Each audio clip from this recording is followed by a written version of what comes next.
नमस्कार, मी केतकी जोशी. वाचू आनंदमध्ये तुमच्या सगळ्यांचं खूप खूप स्वागत आहे. आज दिवाळी संपते, मोठा आनंदाचा सणाची आज सांगता होतीये. पण त्याचबरोबर आम्ही तुम्हाला दिवाळी अंकाची जी मेजवानी दिलेली आहे ती मात्र वर्षभर पुरेल इतकी राहणार आहे. आज देखील आपण बोलणार आहोत काही विशेष अशा दिवाळी अंकांबद्दल. हे दिवाळी अंक जे आहेत हे विशेष यासाठी आहेत कारण यातनं भरपूर आपल्याला साहित्याची मेजवानी खरोखरच मिळत असते. साहित्यविषयक दिवाळी अंकांवर आज आपण गप्पा मारणार आहोत आणि त्याचसाठी माझ्या सोबत असणार आहेत मौजच्या संपादिका मोनिका गजेंद्र गडकर. खूप खूप स्वागत आहे तुमचं या कार्यक्रमामध्ये. आम्हाला मौज बद्दल आणि त्याचबरोबर दिवाळी अंकांमधून नेमकं काय साहित्य आमच्यापर्यंत पोहोचतं याबद्दल बोलायचंच आहे तुमच्याशी. पण त्याच सोबत आपल्या बरोबर असणार आहेत पुण्याहून एक वाचक मंदार काळे. खूप स्वागत आहे मंदार IBN लोकमतमध्ये आणि या वाचू आनंद या कार्यक्रमात. दिवाळीच्या आपण सगळ्यांना शुभेच्छा देऊयात आणि या कार्यक्रमाला सुरुवात करूयात. आज सुद्धा दिवाळी अंक वाचणारा मोठा वर्ग जो आहे तो प्रामुख्याने कथा कवितांसाठीच दिवाळी अंक वाचतो. आणि म्हणूनच ज्यांना दर्जेदार साहित्य वाचायचं आहे तर काही दिवाळी अंक आपण वाचायलाच हवेत आणि आपण आता जाणून घेऊयात अशाच काही दिवाळी अंकांविषयी. मौजचं यंदाचं जे मुखपृष्ठ आहे ते पाब्लो पिकासो यांच्या कुंचल्यातून उमटलंय. यंदाच्या अंकामध्ये मधु मंगेश कर्णिक, विजया राजाध्यक्ष यांच्या दर्जेदार कथा तर आहेतच, पण त्याशिवाय मंगेश पाडगावकर, नाधोन महानोर, प्रज्ञादया पवार, वसंत आबाजी डहाके अशा मान्यवरांच्या कविता सुद्धा आहेत.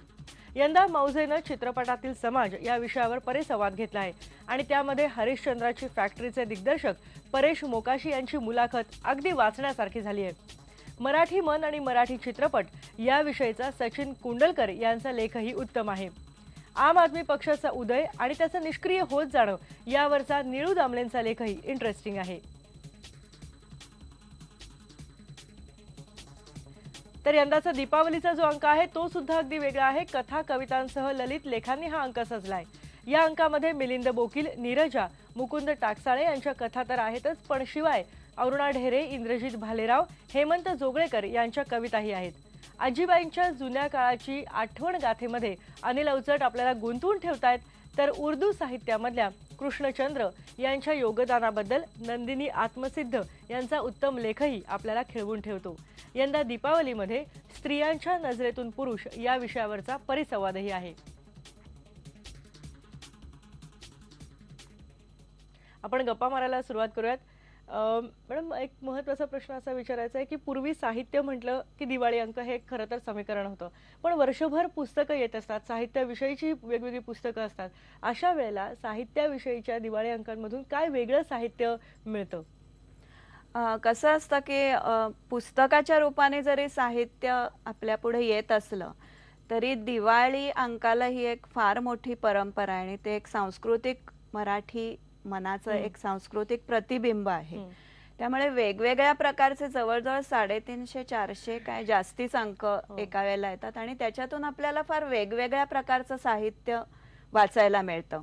जे पुस्तकाच्या रूपाने आपण म्हणतो हे खरं जरी असलं तरी बहुसंख्य साहित्य हे दिवाळी अंकाच्या माध्यमातून किंवा एक मराठी लेखकांसाठी दिवाळी अंक हे फार मोठं व्यासपीठ झालेलं आहे.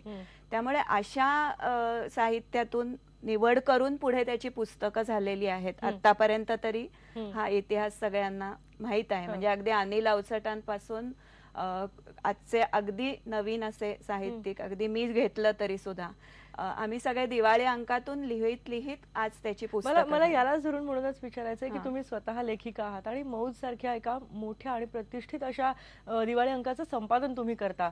अशा वेळेला प्रथितयश लेखक तर आहेतच, पण नवीन लेखकांचा शोध तुम्ही कसा घेता? मला इथे त्यासाठी श्रीपू भागवतांचा उल्लेख करायला पाहिजे की मी त्यांच्या हाताखाली काम करत असताना दिवाळी झाल्यानंतर ते मला म्हणायचे की मौज प्रकाशनाचं जे वर्षभर आमचं इतर काम असतं ते तू 2 महिने करायचंच नाहीस आणि तू इतर दिवाळी अंक सगळे बघ. म्हणजे माझ्या टेबलवर ते असा एक गठ्ठा आणून ठेवायचे आणि त्याच्यातून त्यांनी मला एक अभ्यासाची म्हणा किंवा एक संपादनाची दिशा दिली की ह्या सगळ्या अंकामधून तुला शोध घेता आला पाहिजे की कोण कुठे काय करतंय किंवा कुठला लेखक याच्यातून तुझ्या नजरेत येतोय जो आपल्या नजरेत आलेला नाही. आणि त्याचा शोध घेऊन वर्षभर हे दिवाळी अंक सतत नजरेसमोर ठेवून की त्यांच्याकडून काही अजून किंवा त्या एखाद्या लेखनातून त्याचा अंदाज येणं लेखकाचा खरंच कठीण असतं. हं, हं. परंतु याच्यामध्ये काहीतरी आहे, पोटेन्शियल आहे, हा लेखक लिहिता राहू शकतो. तर ते नेहमी त्यांचं एक वाक्य असायचं की या लेखकाला जपा, या लेखकावर तू लक्ष ठेव बर. आणि त्याला फॉलो करत राहा हं. किंवा त्याच्याकडून जे पोटेन्शियल आहे ते आपल्याकडून जर अधिकाधिक त्याच्यावर फोकस करून हं. आपण जर त्याला लिहितं करत असू तर तो एक आपल्या संपादन दृष्टीचा फार मोठा गौरव असतो किंवा नक्कीच हा नक्कीच. तर त्या दृष्टीने मी असे अंक तर वाचतेच, परंतु आता नवीन जे तंत्रज्ञान आलेलं आहे, ब्लॉग्स म्हणा हं. किंवा इतरही माध्यमातून लोक लिहितायत, नवीन पिढी काहीतरी नवीन मुलं लिहू बघतायत, तर असाही शोध मी मागच्या वर्षी अश्विन पुंडलिक नावाचा जो माझा भाचाच आहे, पण तो ब्लॉग्स फार चांगलं लिहित होता आणि त्या माध्यमातून त्याला मी कॅच केलं आणि त्याच्याकडनं लिहवून घेतला बरं. एक लेख. तर अशा प्रकारचं अलीकडे एक माध्यम अधिक ओपन झालेली आहेत आमच्या संपादकांसाठी आणि इतर दिवाळी अंकातून सुद्धा काही नवीन लेखक किंवा अनाहूतपणे सुद्धा मौजकडे आजही चांगलं लेखन येऊ शकतं. यात मला विनया जंगल्यांचा उल्लेख करावासा वाटतो की त्यांनी आमच्याकडे पहिला त्यांच्या याच्यातला की ज्या पशुवैद्य आहेत आणि त्यांनी हत्तींना जे सिंधुदुर्ग जिल्ह्यामध्ये ते घुसले होते हत्ती, तर त्यांना कसं पकडलं याच्यावर एक अनाहूतपणे पाठवलेला लेख आहे. तर त्या माध्यमातून त्या मला मिळाल्या. म्हणजे असं अनाहूत साहित्य ही येत असतं, पण संपादकालाही शोध घ्यावा लागतो आणि तसं आम्ही घेत असतो वेगवेगळ्या. खूप आणि हे खरं तर खूप आव्हानात्मक काम आहे, कारण त्याशिवाय दर्जेदार साहित्य आमच्यापर्यंत पोहोचू शकत नाही. आणि हेच आपण आता जाणून घेणार आहोत की वाचकांपर्यंत खरोखर कसं हे पोहोचतं साहित्य. आपण पुण्याला जाणार आहोत. मंदार आपल्या सोबत आहे. मंदार, कोणत्या दिवाळी अंकांची तू साहित्यासाठी वाट बघत असतो की उत्कृष्ट साहित्यकृती आपल्याला या दिवाळी अंकातून वाचायला मिळतील?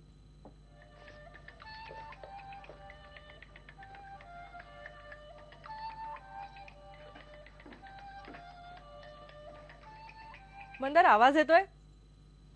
हो, आवाज येतोय. दिवाळी अंकांचं साहित्यिक दृष्टीने म्हटलं तर 2-3 दिवाळी अंक हे खास करून त्यांच्याकडे लक्ष असतं. एक म्हणजे अनुभवचा असतो. मौज हा गेले कित्येक वर्ष नियमितपणे वाचला जातो. नंतर अलीकडे आलेले म्हणजे मुक्त शब्दचा एक नवा अंक माझ्याकडे आता गेल्या 2-3 वर्षांमध्ये जॉईन झालाय. तर हा थोडासा प्रवास असतो की आपल्या आवडीनिवडी बदलतात, त्यानुसार आपण दिवाळी अंकाकडेही वेगवेगळ्या नजरेने बघत असतो. नवे अंक येतात. तर त्या पलीकडे मी स्वतः कथा या साहित्य प्रकारात जास्त रस राखून असल्यामुळे कथाश्री असेल किंवा उत्तम कथा, एक उत्तम अनुवाद म्हणून येतो जो भारतातल्या इतर भाषांमधल्या असोत किंवा परदेशी भाषांमधल्या असोत, अशा काही उत्तम कथा निवडून काही अनुवाद प्रकाशित केले जातात. तर त्याच्यावर एक लक्ष ठेवणं असतो. असं एक परंपरा साधारणपणे साहित्यिक दृष्टीने हे एक 5-6 अंक मी नियमित पाहतोच. अक्षरचा एक आवर्जून पाहण्याजोगा असतो. त्याच्यामध्ये केवळ साहित्यिक असं नाही, त्यात आणखीनही काही विषय असतात, पण मुख्यतः पाहिलं तर अक्षर आणि अनुभव हे 2 आवर्जून पहिल्याने त्यांचा नंबर लावला जातो वाचण्यामध्ये. नक्कीच. आणखी आपल्याला खरं तर बरंच काही बोलायचंय, पण या मगाशी जे दिवाळी अंक आपण बघितले त्याशिवाय सुद्धा आणखी काही दिवाळी अंक आहेत. कोणकोणते दिवाळी अंक आहेत त्यावर नजर टाकूयात. यंदाचा जो हाऊसचा दिवाळी अंक आहे त्यामध्ये काय आहे ते बघूयात. हाऊसच्या दिवाळी अंकाचं चंद्रमोहन कुलकर्णी यांनी केलेलं मुखपृष्ठ आपलं लक्ष वेधून घेत आहे. अंकातला शांता शेळके यांचा इंग्रिड बर्गमनवरचा लेख सुद्धा वाचण्यासारखा आहे. तर या वर्षीचा दुसरा जो एक महत्त्वाचा अंक आहे तो आहे उत्तम अनुवाद. आणि उत्तम अनुवादच्या दिवाळी अंकानं युद्ध साहित्य विशेषांक काढला आहे. पहिल्या महायुद्धाला यावर्षी 100 वर्ष पूर्ण होत आहेत. अर्नेस्ट हेमिंग्वे, मार्क ट्वेन आणि पर्ल बक यांच्या कथांचे दर्जेदार अनुवाद आपल्याला यामध्ये वाचायला मिळतात. त्याशिवाय युद्धपत्रे नावाचा विशेष विभागही उत्तम अनुवादच्या अंकात आहे. आणि यामध्ये जवाहरलाल नेहरू, अब्राहम लिंकन यांची राजकीय पत्र जशी आहेत तशीच युद्धभूमीवरून प्रियकर प्रेयसींनी एकमेकांना पाठवलेली पत्र सुद्धा आहेत. एकूणच यावर्षी उत्तम असा साहित्यिक फराळ आपल्या वाट्याला आलाय. वाचू आनंदेमध्ये आपल्याला भरपूर गप्पा मारायच्या आहेत, पण एक ब्रेक घेऊन परत येऊयात.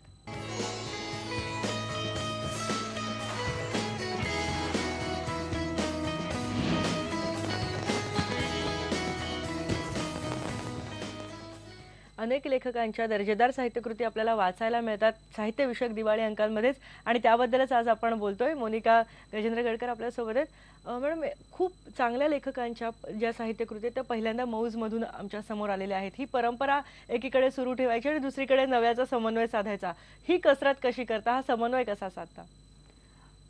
एकतर मौज दिवाळी अंकाला फार मोठी परंपरा आहे. म्हणजे श्रीपू भागवतांपासून राम पटवर्धन, श्रीनिवास विनायक कुलकर्णींपर्यंत.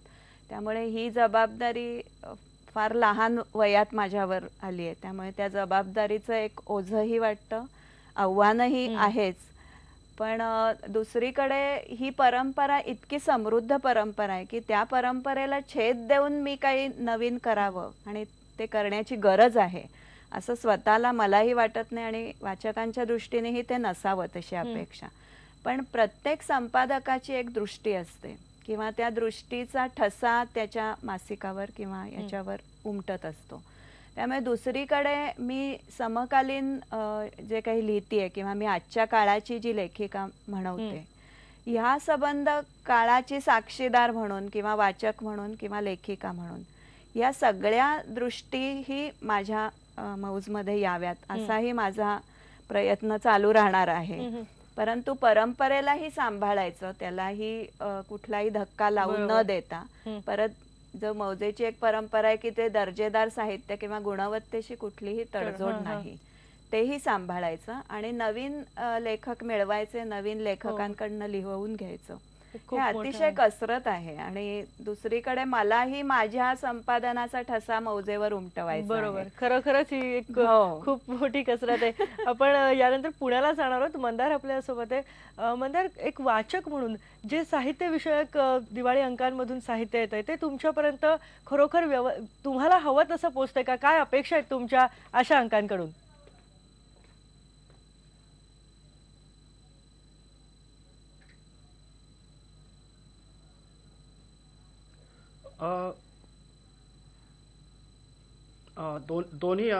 दोन्ही बाजूनी याबद्दल बोलता येईल. अपेक्षा काही प्रमाणात पुऱ्या होतात असं म्हणायला पाहिजे. जसं आता मोनिकाताईंनी म्हटलं की मौजेचा अंक हा दर्जा राखून आहे, इतकी वर्ष तो आमच्याकडे येतो आणि दिवाळी अंक तुम्ही खरेदी करायला जाता तर पहिला अंक मौजेचाच उचलला जातो.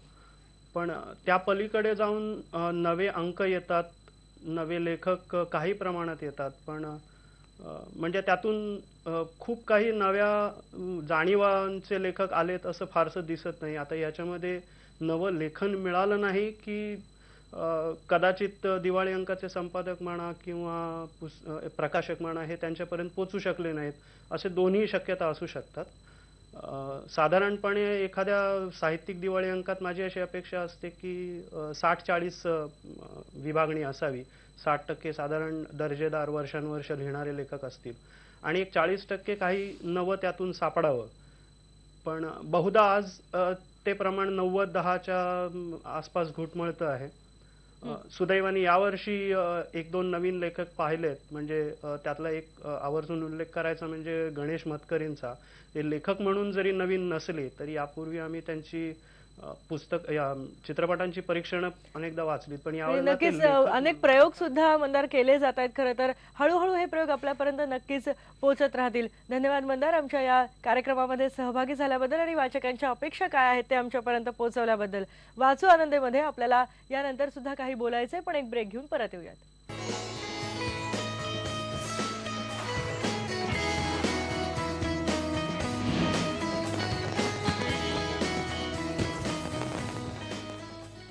आपण वाचू आनंदेमध्ये मस्तपैकी साहित्याचा फराळ करतोय आणि मोनिका गजेंद्र गडकर आपल्या सोबत आहेत. एक महत्त्वाचा प्रश्न आहे की साहित्यविषयक दिवाळी अंक निघतात. मौज जसं तुम्ही म्हटलात मोठी परंपरा देखील आहे. पण खरोखरच या साहित्यविषयक दिवाळी अंकाचे स्पेसिफिकली वाचक कमी होत आहेत का वाढत आहेत? तुमचा काय अनुभव आहे? नाही, मी म्हणजे मगाशी मंदार काळे म्हणाले त्याचा आधार घेईन की अजूनही मौजेची वाट बघणारे तर आहेतच किंवा अजूनही आमचा अंक बाजारात आल्याला संपतो, ही स्थिती आहे. पण नवीन वाचक त्याच्यात किती आहेत हा मला माझ्या संपादन दृष्टीचा एक तोही उद्देश आहे. म्हणजे माझं ध्येय आहे की ही जी नवीन पिढी आहे त्या नवीन पिढीने हे मौज वाचला पाहिजे. म्हणजे आमचे वाचक साधारण 40च्या पुढचे किंवा सिनियर किंवा अजूनही त्या परंपरेला अनुसरून किंवा त्याला ओळखून घेणारे आहेत. पण याच्यामध्ये नवीन आजच्या पिढीची वाढ झाली पाहिजे आणि ती होतीये की नाही हा मलाही स्वतःला प्रश्न आहे. पण कारण तुम्ही मला तुमच्यासाठी तशी काय उत्तर त्यासाठी काय तुम्ही एखादी स्ट्रॅटेजी केली असेल की काय करायला पाहिजे या तरुणांपर्यंत पोहोचण्यासाठी? नाही, आता मी यावेळेचा परिसंवाद मुद्दाम